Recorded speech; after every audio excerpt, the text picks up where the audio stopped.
तो एक बार पुनः आप सभी लोगों का बहुत बहुत स्वागत है प्यारे साथियों। और अपने मिशन के लिए बिल्कुल आप तैयार हो जाइए और तब तक लड़ना है जब तक आप अपने लक्ष्य तक पहुंच नहीं जाएं। कहते हैं कि वही हकदार हैं किनारों के, वही हकदार हैं किनारों के, जो बदल दे बहाव के धारों को। स्वागत है इस सेशन में। उम्मीद कि इसके पहले का सेशन आपने देखा होगा और उसमें यह भी तय किया होगा कि आपके कितने सवाल सही हो रहे हैं आयोग के अनुसार और आपकी तैयारी का क्या स्तर है। आइए आज के सेशन में आज हम लोग बिल्कुल लगभग 100 क्वेश्चन करने वाले हैं प्रीवियस ईयर के, जिसमें बहुत इम्पॉर्टेंट सवाल और आयोग किस तरह से अपने सवाल के नज़रियों को बदलता है इसको भी हम लोग देखते चलेंगे। पहला सवाल ही है कि किस प्रकार की मिट्टी में पानी की अधिकतम मात्रा बनी रहती है। तो सबसे ज़्यादा पानी की अधिकतम मात्रा चिकनी मृदा में पाई जाती है। तमिलनाडु, आंध्र प्रदेश और केरल में पाई जाने वाली किस प्रकार की मिट्टी काजू जैसे फसलों के लिए सबसे उपयुक्त मानी जाती है। तो वह है आपकी लाल लैटराइट मृदा, इसमें सबसे उपयुक्त मानी जाती है।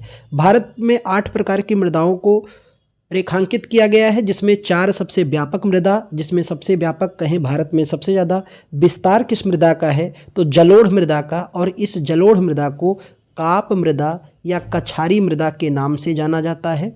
और इस जलोढ़ मृदा को इसके 2 स्वरूपों में वर्गीकृत किया जाता है। एक तो इसको हम लोग खादर मृदा के रूप में इसे विभाजित करते हैं और दूसरा बांगर के रूप में इसके स्वरूप को वर्गीकृत किया गया है।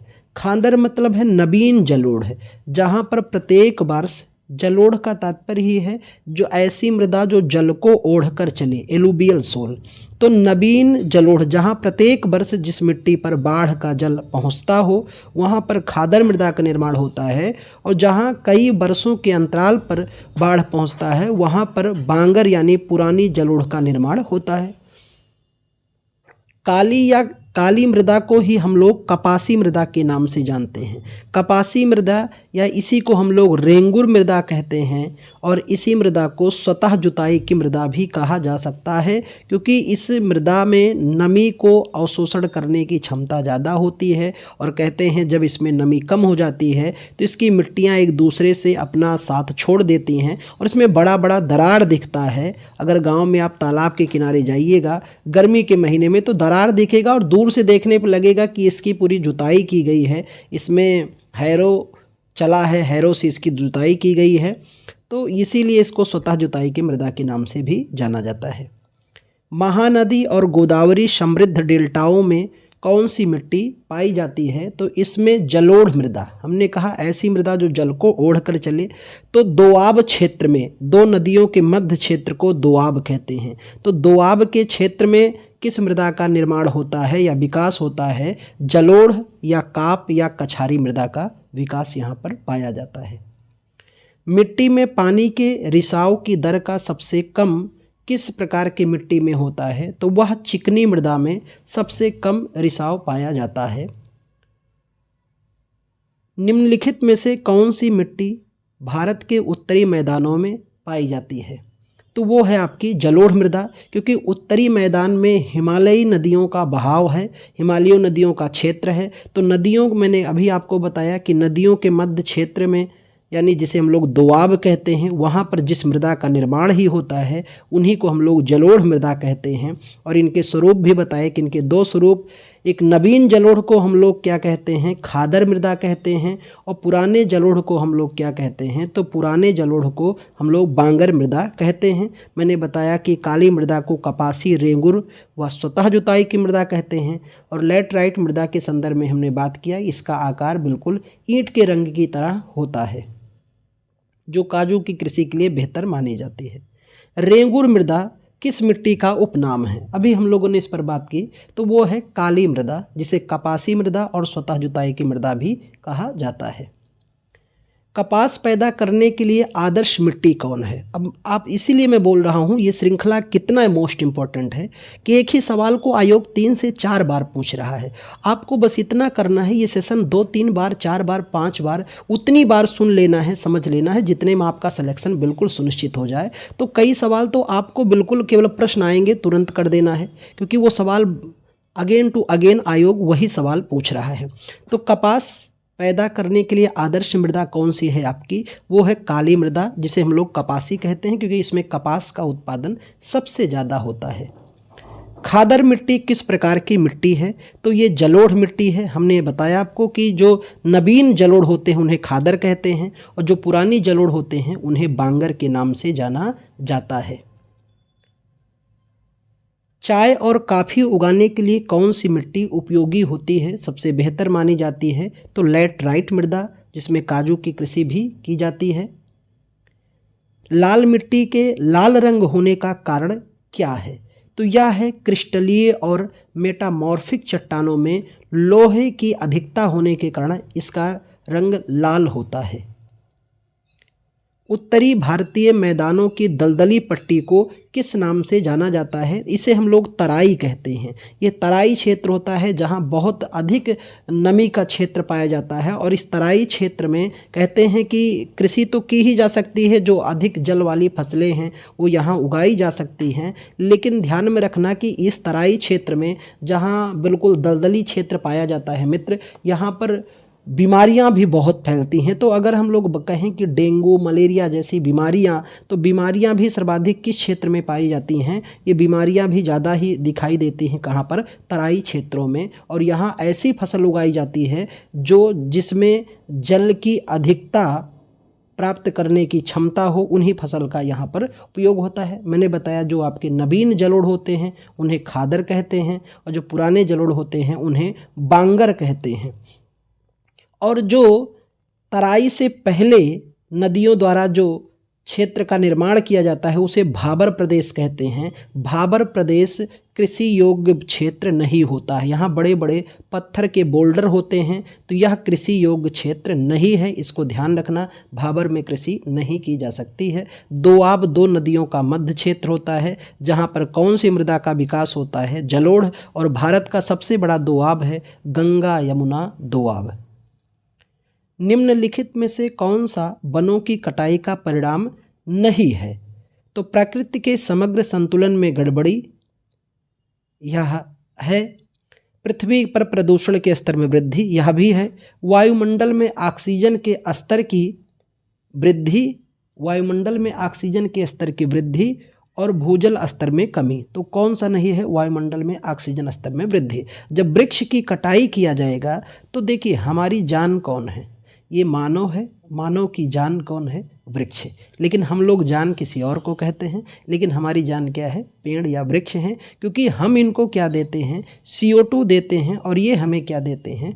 O2 देते हैं। तो रिश्ते तो वहीं बेहतर चलेंगे जहाँ लेन देन बराबर हो, और यहाँ बिल्कुल लेन देन एकदम बराबर है। इसीलिए दोस्त कहते हैं पेड़ लगाओ जीवन पाओ, वृक्ष जरूर लगाओ। और हमारे वेदों में तो इतना भी कहा गया है कि अगर 5 वृक्ष आप लगाते हैं तो अश्वमेध यज्ञ जैसे बड़े पुण्य का फल आपको प्राप्त होगा। तो इसलिए वृक्ष आप अपने जीवन में जरूर लगाइए, और इसकी बड़ी उपयोगिता है। वृक्ष की कटाइयों की क्या हानियां होती हैं? तो मैं आपको बताऊं। मृदा अपरदन, यानी मिट्टी का कटाव होगा, वो क्षेत्र मरुस्थलीकरण हो जाएगा। प्रकृति के समग्र संतुलन में गड़बड़ी हो जाएगी। पृथ्वी पर प्रदूषण खूब बढ़ जाएगा। भूजल स्तर वैसे भी कम हो रहा है और भी कम हो जाएगा। जलवायु परिवर्तन होगा, तापमान में वृद्धि होगी, यानी समझ लो पूरी तरह से पृथ्वी पर कयामत आएगी। केवल किसके कमी होने से? वृक्ष के कमी होने से। इसलिए मान लो और ठान लो, वृक्ष लगाओ जीवन पाओ, जरूर लगाओ। लेकिन आतंकवादी पौधा जिसे पॉपुलर कहते हैं, ऐसे वृक्षों को बिल्कुल भी ना लगाएं। या पॉपुलर हो गया आतंकवादी पौधे तो यूकेलिप्टस को ही कहते हैं, और साथ में एक पौधा और भी आया है पॉपुलर। इन दोनों को इसलिए भी ना लगाया जाए क्योंकि ये दोनों मानसून के चक्रीय श्रृंखला में योगदान नगण्य के बराबर देते हैं, इसलिए इनके अपने खेतों में इनका रोपण न करें। पश्चिमी घाट की पश्चिमी ढलानों पूर्वी ढलानों की तुलना में घने जंगलों से क्यों ढकी होती हैं? तो इसका कारण है अधिक वर्षा होती है, और जहाँ पर वर्षा अधिक होगी वहाँ पर लताएं घास फूस अधिक होंगी, यानी कुल मिला के वहाँ जैव विविधता की स्थिति बेहतर होगी। निर्जन वन प्रांतों में उगने वाले बिच्छू बूटी के पौधे अपनी सुरक्षा का उपयोग करते हैं, तो वो हैं रोए। रोए के नाम से उपयोग किए जाते हैं। भारत और बांग्लादेश के प्रमुख उत्पादक हैं, तो भारत और बांग्लादेश में सबसे बेहतर किसका उत्पादन किया जाता है? जूट का। जूट का बेहतर उत्पादन किया जाता है, जिसे गोल्डन फाइबर भी कहते हैं। जूट को क्या कहा जाता है? गोल्डन फाइबर के नाम से जाना जाता है। किसको? जूट को। और यह भारत और बांग्लादेश दोनों में सर्वाधिक उत्पादन होता है। खरीफ की इनमें से किस फसल को भोजन, चारे दोनों रूप में उपयोग में लाया जाता है? तो वह है मक्का, जिसे हम लोग अपने उपयोग में भी लाते हैं और पशुओं के चारे के रूप में भी लाते हैं। हमारी फसलें को 3 रूप में व्यापक वर्गीकरण होता है। एक रबी की फसलें होती हैं, जो ग्रीष्म ऋतु की फसलें भी इन्हें कह सकते हैं, क्योंकि ग्रीष्म ऋतु में कटाई होती है लगभग ग्रीष्म ऋतु के आसपास। और एक होती है आपकी खरीफ की फसलें, और एक होती हैं जायद की फसलें। यहाँ से एक सवाल आता है कि रबी और खरीफ के मध्य की जो फसलें हैं उन्हें क्या कहते हैं? जायद, जैसे तरबूज, खरबूज इत्यादि का। आगे हम इनकी बात करते हैं, आगे इन पर बात करेंगे इन फसलों के स्वरूप की। निम्नलिखित में से कौन सी स्थिति चाय बागानों को नुकसान पहुंचा सकती है? तो नुकसान पहुंचाने वाली स्थिति है कि 35 अंश से अधिक यानी 35 डिग्री से अधिक अगर तापमान होता है तो इनके लिए बिल्कुल नुकसानदेह है। ये तापमान 20 से 30 डिग्री के मध्य ही होना चाहिए। बाकी छायादार वृक्षों का रोपण हो, ये सही है। 150 से 300 सेंटीमीटर के बीच वर्षा हो सकती है, ये भी सही है। गर्म और आर्द्र जलवायु स्थिति हो, यह भी सही है। किसके लिए? चाय के बागानों के लिए। और भारत में सबसे बेहतर चाय की कृषि असम के क्षेत्र में होती है। मृदा संरक्षण की एक विधि है, वो उस विधि को हम लोग किस नाम से जानते हैं? तो वह आपकी है टेरेस फार्मिंग की विधि है। भारत में निम्नलिखित में से किस फसली मौसम में तरबूज, खरबूज आदि का उत्पादन किया जाता है? अभी हम लोगों ने बात किया, ये जायद की फसल हैं जो मार्च में बोई जाती हैं और इनकी कटाई हो जाती है जून के आसपास में। लगभग इनकी कटाई कर ली जाती है। किसकी? जायद की फसलें, जिसमें तरबूज, खरबूज, खीरा, ककड़ी आदि का उत्पादन किया जाता है। चावल की उपज के लिए आवश्यकता होती है, तो चावल की उपज के लिए सबसे बेहतर आवश्यकता क्या होती है? उच्च तापमान हो, उच्चतम आर्द्रता और वर्षा। ये किसके लिए? चावल। और कहते हैं कि सर्वाधिक खाद्यान्न के रूप में उत्पादन करने वाली फसल कौन है? चावल ही है। वैकल्पिक पंक्तियों में उगाई जाने वाली विभिन्न फसलों का निम्न उदाहरण क्या है? तो वह है आपका अंतरा फसल।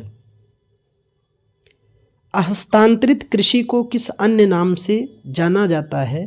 तो हस्तांतरित कृषि को हम लोग स्लैश एंड बर्न के नाम से जानते हैं। जलाओ और साफ करो, इसे हम लोग पूर्वी भारत में झूम कृषि कहते हैं। पूर्वी भारत में झूम कृषि और अन्य जगहों पर अन्य नाम से जानते हैं। हस्तांतरित कृषि का मतलब है कि ये हमारे जनजातियों के द्वारा किया जाता है। अक्सर ये क्या करते हैं कि ऐसे क्षेत्र में जो जंगल इत्यादि हैं उनको पहले क्या करेंगे? काटेंगे, फिर जलाएंगे, वहाँ पर कृषि करेंगे। जब वहाँ की उत्पादकता बिल्कुल कम हो जाएगी तो दूसरी जगह जाएंगे और यही विधि से करेंगे। तो ऐसे भारत की हस्तांतरित कुछ कृषि हैं और उनके क्षेत्र हैं। बेबर और दहिया ये बुंदेलखंड क्षेत्र में की जाती है। दीपा जो है ये बस्तर यानी छत्तीसगढ़ में, पोंडू आंध्र प्रदेश में, कमान, बिंगा और धाबी उड़ीसा में, और झूम कृषि जो है ये आपका पूर्वोत्तर भारत में की जाती है। ये सभी हस्तांतरितशील कृषि हैं। भारत में क्रांति के दौरान खेती के आधुनिक तरीकों को आजमाने वाला पहला राज्य निम्न में से कौन सा था? तो वह था पंजाब। हरित क्रांति का सबसे ज़्यादा प्रभाव भी किस राज्य में दिखाई दिया? पंजाब में। वैसे इस क्रांति का प्रभाव पंजाब, हरियाणा, पश्चिमी उत्तर प्रदेश में व्यापक रूप से देखा गया था। और हरित क्रांति किससे संबंधित थी? खाद्यान्न उत्पादन से। और खाद्यान्न में 2 फसलें जिस पर ज़्यादा व्यापक प्रभाव पड़ा, गेहूँ और चावल पर इसका व्यापक प्रभाव पड़ा था। और भारत में हरित क्रांति का जनक MS स्वामीनाथन को कहते हैं, जिन्हें अभी हाल में ही मृतक के बाद यानी कह सकते हैं मरणोपरांत भारत रत्न से सम्मानित किया गया है, डॉक्टर MS स्वामीनाथन को। निम्नलिखित में से कौन सी खरीफ की फसल है? तो खरीफ की फसल आप समझो ऐसी फसल जो जिसकी बुआई वर्षा ऋतु में की जाती है। किस ऋतु में? वर्षा ऋतु में।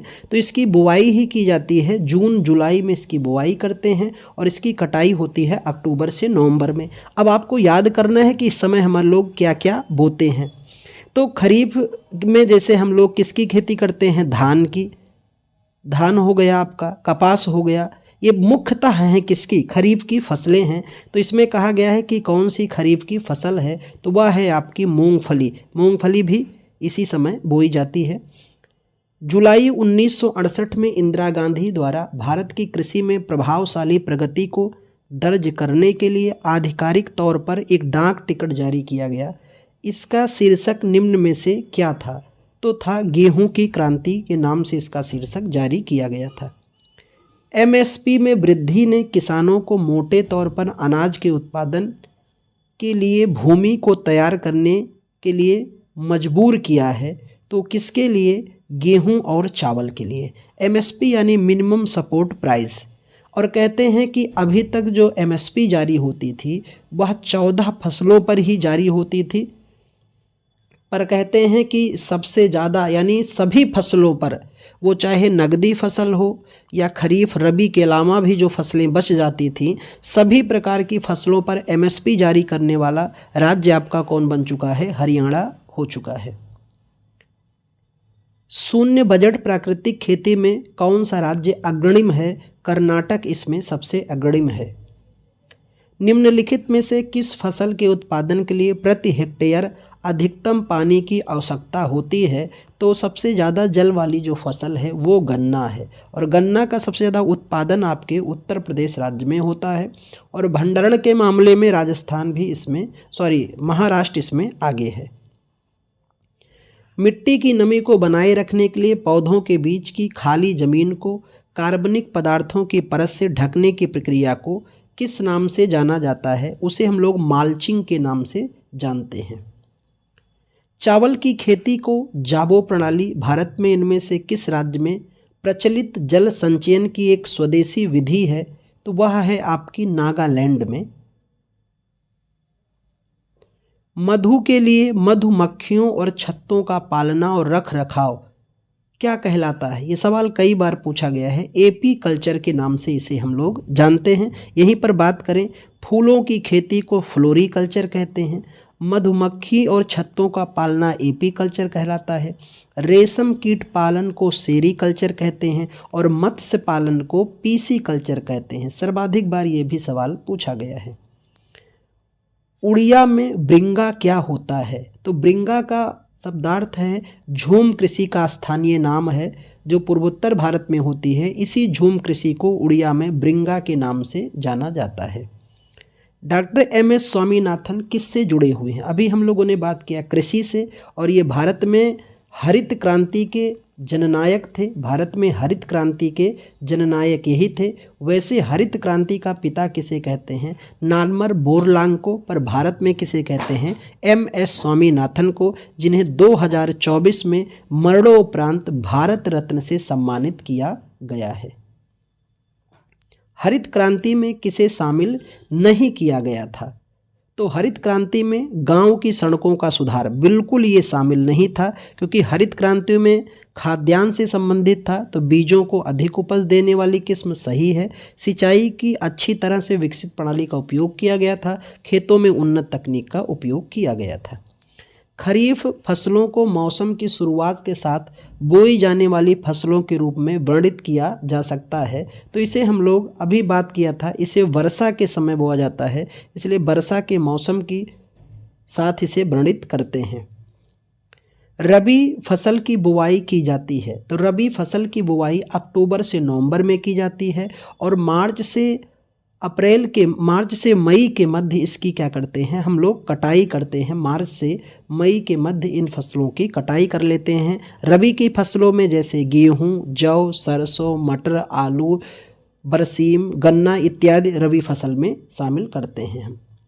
अब गन्ने को सुनकर भड़किएगा नहीं, क्योंकि शीतकालीन गन्ने की भी बुवाई की जाती है। जून जुलाई में बोई जाने और सितंबर अक्टूबर में काटी जाने वाली फसलों का सही विकल्प क्या है? तो ये किस फसल को पूछ रहा है? ये खरीफ फसल को पूछ रहा है, जो वर्षा ऋतु में बोई जाती है। तो उनमें से प्रमुख फसल कौन है? धान और कपास, ये खरीफ फसलें हैं। गेहूं, मटर, ये हैं आपकी रबी फसलें। और तरबूज, खीरा, खरबूज, ये सभी हैं जायद की फसलें। रबी की फसलों की बुवाई अक्टूबर में की जाती है और अप्रैल में काटी जाती है। गेहूं, सरसों, चना, जौ इत्यादि आते हैं।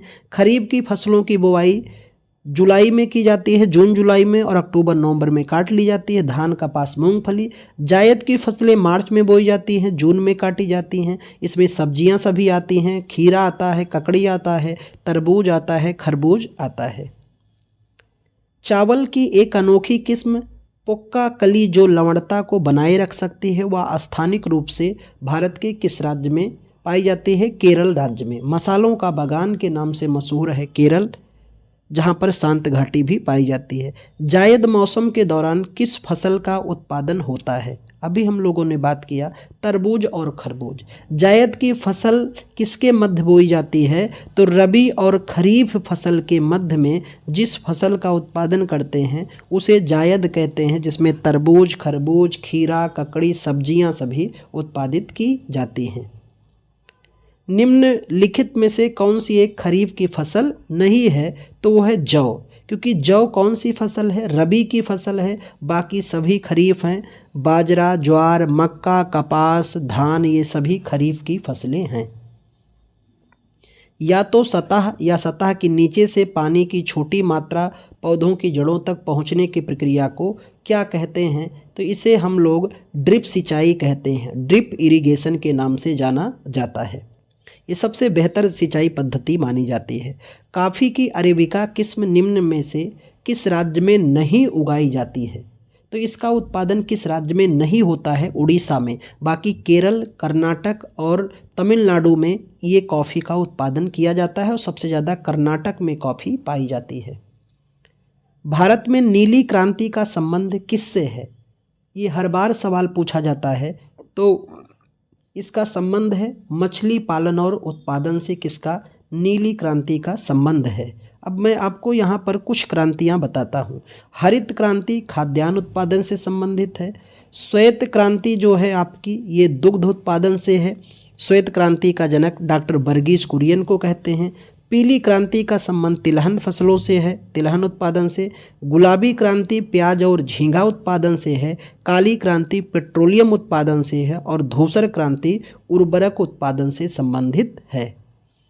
अमेरिका की भूवैज्ञानिक चार्ल्स बेड और दोराबजी टाटा ने लोहे के अयस्कों की खोज कहाँ की थी? तो ये दोनों ने मिल करके किया था। राजहरा की पहाड़ी में इसकी खोज की गई थी। लोहा और इस्पात उद्योगों के संदर्भ में शहर और राज्यों का कौन सा युग्म सही है? सही क्रम सुमेलित है। भिलाई असम में, यह गलत है। बोकारो बिहार गलत है।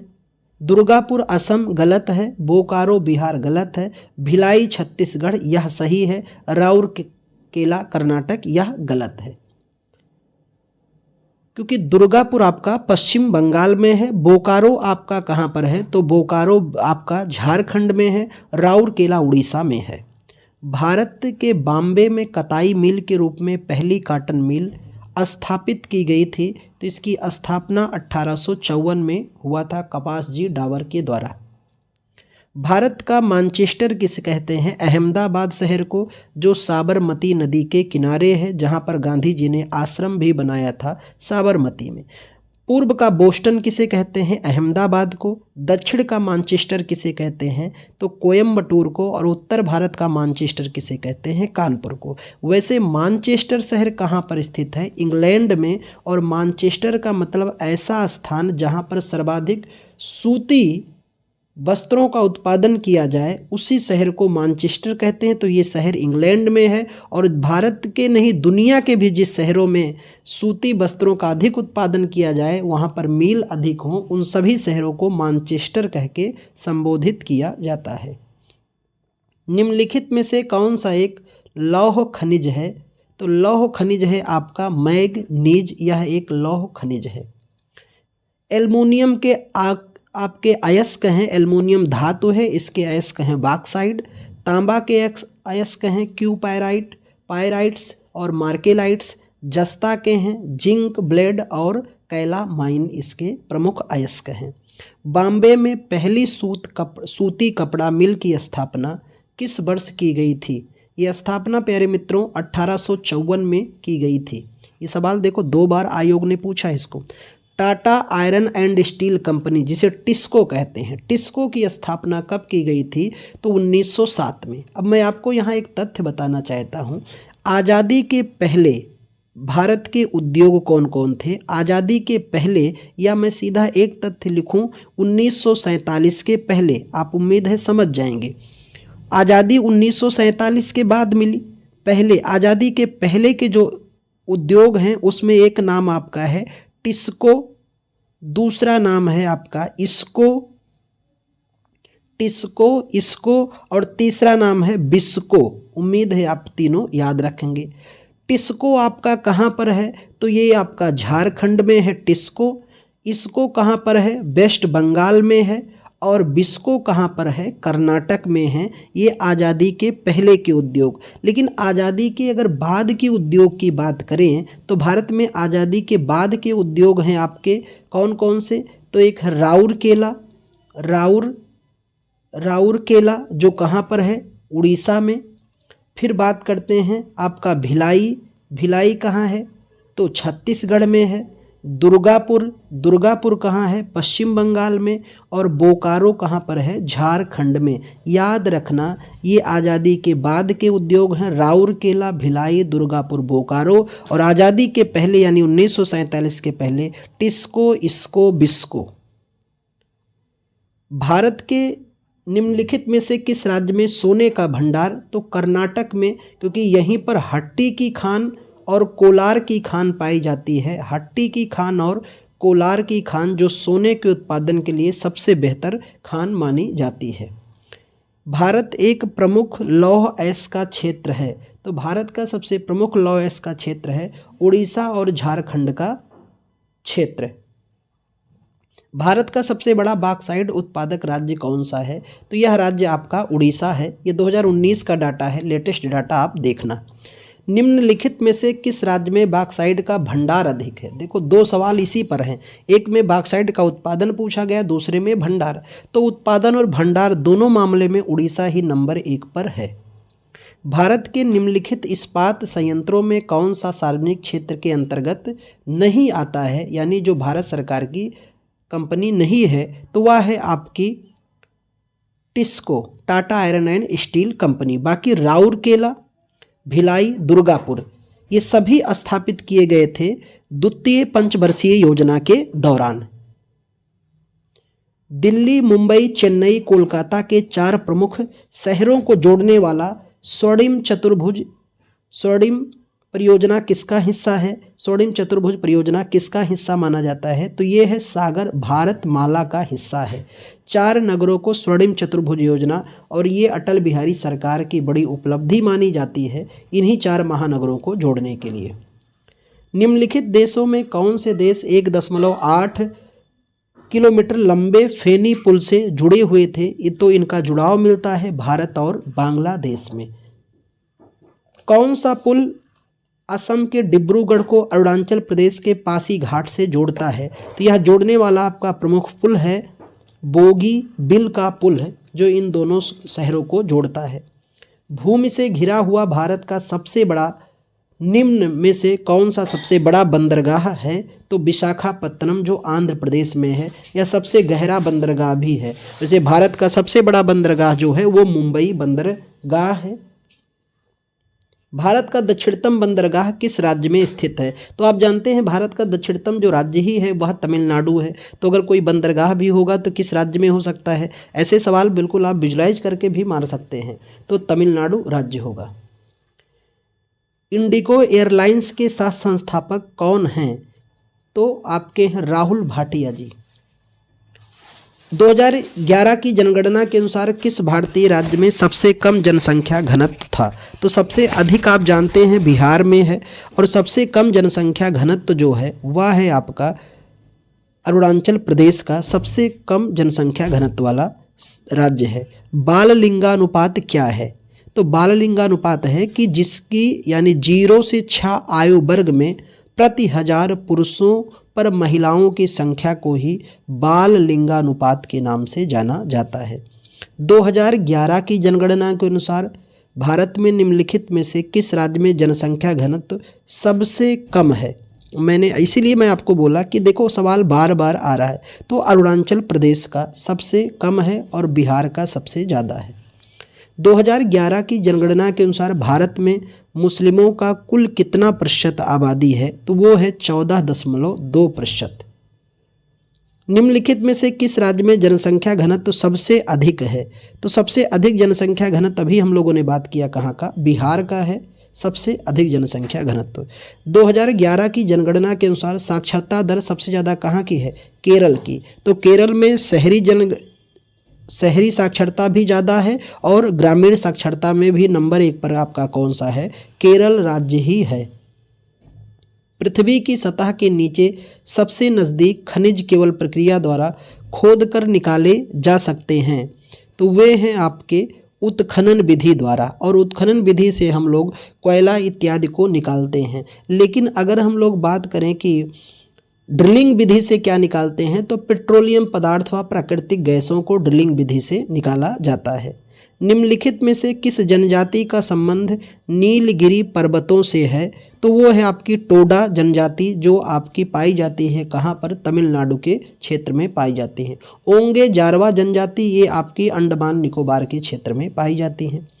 निम्नलिखित में से कौन सा शब्द कर्नाटक पठार के पहाड़ी भागों को दर्शाता है?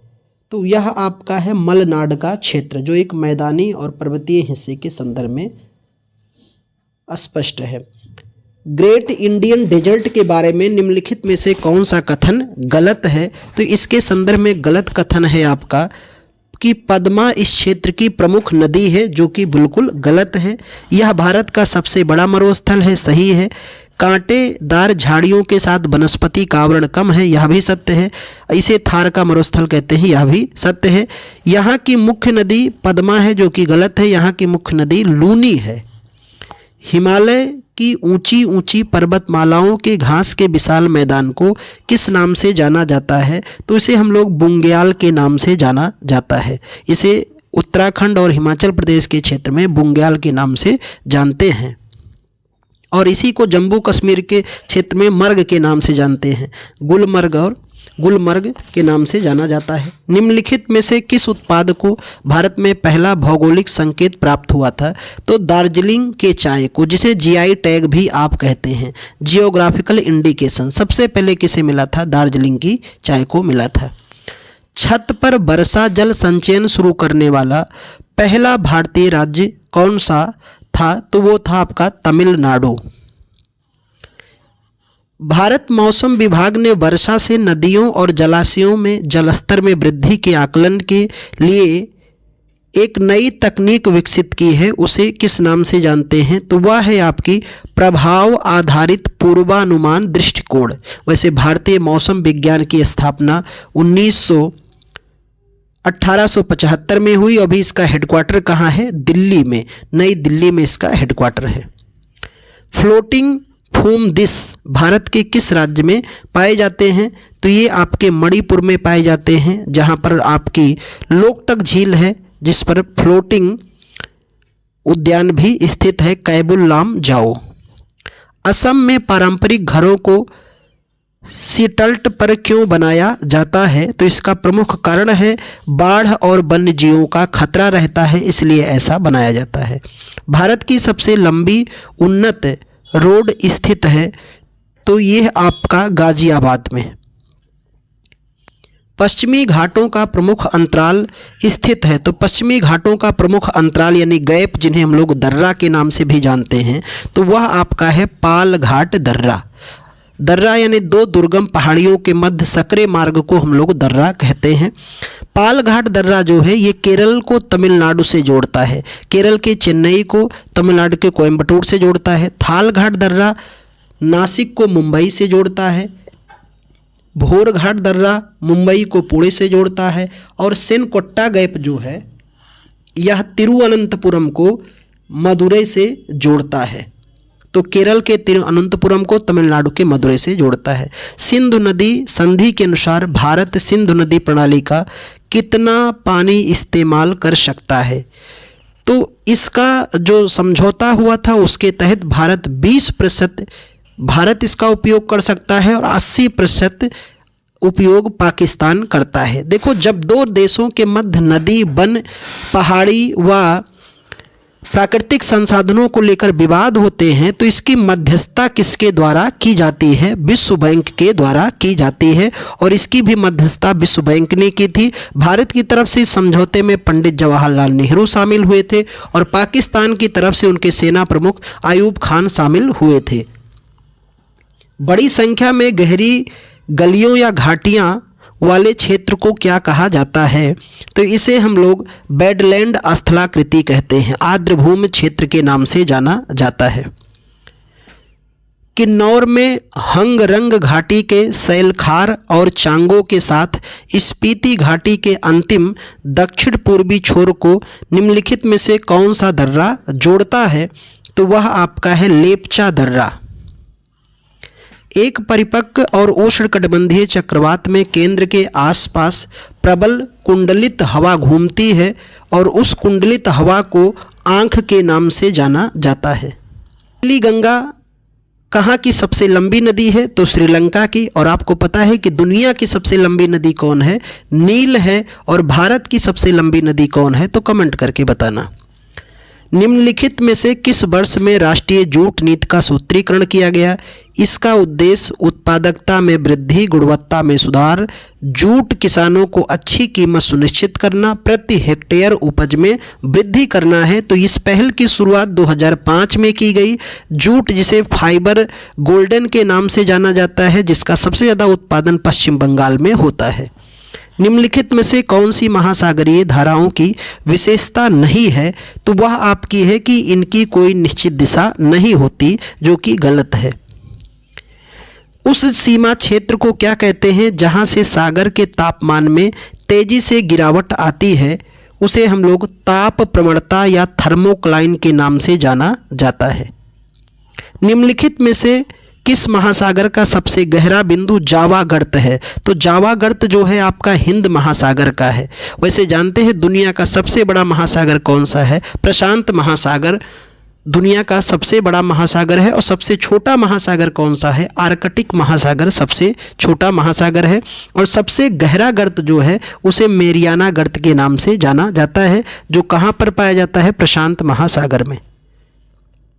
मृदा प्रबंधन और फसल चक्र, खरपतवार और कीट नियंत्रण, फसलों की वृद्धि, खाद्य उत्पादन महत्वपूर्ण भूमिका निभाने वाली जलवायु अध्ययन संबंधित विज्ञान क्या कहलाता है?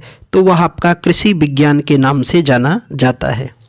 तटीय उड़ीसा राज्य का प्राचीन नाम क्या था? तो इसका प्राचीन नाम कलिंग के नाम से जाना जाता है। आपने कलिंग युद्ध भी सुना होगा कि सम्राट अशोक ने कलिंग युद्ध लड़ा था, उनके जीवन का पहला और आखिरी भयंकर युद्ध था। पर आप मुझे कमेंट करके बताओ कि कलिंग पर सबसे अशोक के पहले किसने आक्रमण किया था? वैसे उड़ीसा को उत्कल तट भी कहते हैं और उड़ीसा की चिल्का झील सबसे मशहूर झील है। कौन सा शहर चंबल नदी के किनारे स्थित नहीं है? तो वह आपका है जबलपुर, जो नर्मदा नदी के किनारे है। बाकी कोटा शहर जो है चंबल नदी के किनारे स्थित है और जबलपुर आपका नर्मदा नदी के किनारे स्थित है। औरंगाबाद किस नदी के किनारे पर स्थित है? यह शहर स्थित है कोम नदी के किनारे स्थित है। बाकी लखनऊ, सुल्तानपुर, जौनपुर ये सभी गोमती नदी के किनारे स्थित हैं। कुओं और नलकूपों के बाद भारत में सिंचाई का सबसे बड़ा साधन कौन सा है? तो वह है नहर तंत्र भारत का तीसरा बड़ा सिंचाई का साधन है। नहर निर्गम के कमान क्षेत्र में पानी के समान वितरण प्रणाली को हम लोग किस नाम से जानते हैं? तो वार्ड बंदी के नाम से जाना जाता है। अमूल से दूध और दूध के उत्पादों में सहकारी समितियों की सफलता की एक कहानी है जो देश में श्वेत क्रांति लाया था। तो ये पहल शुरू की गई थी गुजरात में। कहाँ पर? गुजरात में। और अभी हम लोग बात करते हैं कि जम्मू कश्मीर का पहला दूध गांव जो बना है वो है जैरी गांव। कौन सा है? जैरी गांव है। और दूध के उत्पादन में वर्गीज कुरियन का योगदान सबसे बेहतर है।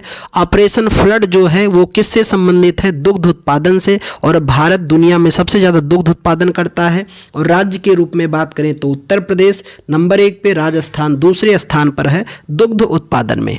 तो आप कमेंट करके ज़रूर मुझे बताएं कि इस सेशन में आपने कितने सवाल सही किए हैं और कितने सवाल आपके गलत हुए हैं। अगले सेशन पे पुनः मिलते हैं हम लोग। तब तक के लिए बने रहिए, अपनी तैयारी को और जोर शोर से बना के रखिए। हौसले को बुलंद रखना, हार नहीं मानेंगे, रार नहीं मानेंगे जब तक लक्ष्य नहीं मिलेगा।